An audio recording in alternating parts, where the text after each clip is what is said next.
Okay, here we go. First attempt at a video. Trying to vid the flower garden for 2009. Today is July the 1st. So these plants have been in for approximately 3 weeks. And the perennials have been in for years. But we're looking at the overall growth. Pretty good for this time of year, considering we had such a shitty spring. We have, some lobelia that's looking pretty hot right now, and the poor old tree that Eddie trimmed, that's looking a little nasty, but it'll come along. And here we go, we've got some pretty awesome looking little impatiens coming there. Bird bath, poor birdies having a hard time finding water. And there's my mountain gentian. Now this thing is just awesome when it blooms. It's the most beautiful royal blue I've ever seen on trumpet shaped flowers, so it is really pretty.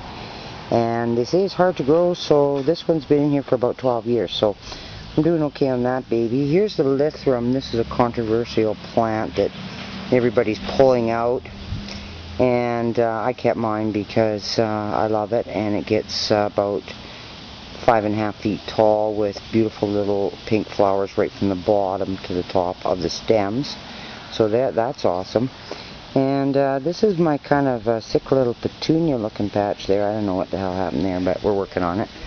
Now here we are, July 1st, and every July I always have rose blooms on this Mrs. Edward Harding rose bush that I bought in 1986, and it's still alive and kicking. Produces about 50 flowers all in one little bloom there. So now this is little Ronnie. It's my lilac tree that I got from a friend named Ron, and it's taken it was so tiny when it came, and now it's a fair good size.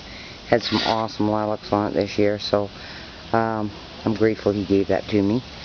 Now over here we got some pinks that are in bloom, and these are, that's those lilies, and that's prairie mallow. So it's come along. It'll shoot up tall, nice big spiky looking plants, so that'll be pretty. So we've got a few of those going. There's Ed's garage there. Thanks Ed for building that. Here's my privacy wall. As you can see, here's Ed and Ruth's place. They've got a deck right close to us, so they were starting to stare at me a little too much. It was getting on my noise. So, and here's the Victorian planter. I scammed off Jeff or Rue. And so now I am the proud owner of that. And I haven't hung anything from the top there yet. I don't know why I haven't. So I've got matching flowers in here that are going to go with this little look here. Now these plants I cheated this year. I bought pots from Canadian Tire because they had them on for $9 each. They're filled with a geranium, some really pretty rose-colored snapdragons, and the nice pink petunias. But they dry out really damn fast. Now, here and over here we've got the angel trumpets I planted, and thinking that this hollyhock was not going to come up this year, but it did. So now I have a hollyhock here, and here is the man that does all the composting. He's running away, and whoopsie, here we go. We've got the hollyhock coming along nice. Could be my hollyhock patch, hope so. Okay, now we have here the petunia. I'm just trying this, Eddie. Hang on, don't get all panicky on me. Okay, so then this here is my petunias, and they're looking really nice this year, and this is July 1st, so we're wondering what that's going to look like come end of August. Now, this here is the little tiny pots I do every year. I'm really loving them. They're looking pretty, and they're growing like crazy.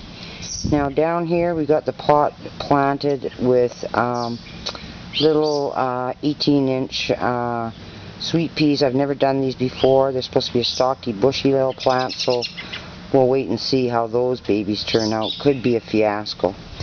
So now then we're going over here. The lawn's looking good this year. There's some of the little Daisy's toys. Daisy's in the house because she's a crybaby and didn't want to come out. So we're going to leave her there. Now here we have, and I think that right at the moment this is my favorite today, this marigold with the blue lobelia, looking awesome. This is the snapdragons, and look that I got going in these pots. Had to break these snapdragons down. They're a zillion inches high with blooms on, and it wouldn't root properly, so cut them down. This one here is just my little bouquet that I was, wanting to get that bouquet look in this pot. Now these are the old pots that we use every year. They're awesome. There's the deck. There's Eddie's foot. Okay, now here we are. We're going to do a big scan on this. And oh, there's the old crabapple tree that grew from a sucker. Can't forget that. And there is my hosta. Eddie measured it. It's 4 feet across. The only sucker here is me. The only sucker here is Eddie, because he just came from the Burkharts, and that's another story. So anyway, look at the Flora Abunda in this yard. Oh my God, looking luscious and green. Should be burnt out in another 2 weeks. Nothing left of it but a few little twigs sticking out of the ground. But for now, it's looking good. Anemones bloomed and were really pretty. Got seeds on them right now. Hope they'll seed and produce more. And other than that, it's looking pretty perky around here. So there we are. I'm getting a full shot of the whole gizmo here. I'm just trying this video. It's my very first video. Oh, there's the nursery over there. There's my little pots of impatiens that I'll be placing elsewhere as things die off of me, as they usually do. And I got that really awesome looking pink petunia basket the other day on Arcola Avenue. So here we are. We got the big pipe out today because we think it's going to rain. And there's the back of the house. And everything's looking good. So I'm going to sign off on this one. This is July 1st, my flower patch. And I will be taking another video in exactly 4 weeks so we can do the Dare to Compare. Okay, thanks for watching, folks. This film will be hustled off to Better Homes and Gardens immediately. Thanks a lot. Bye-bye.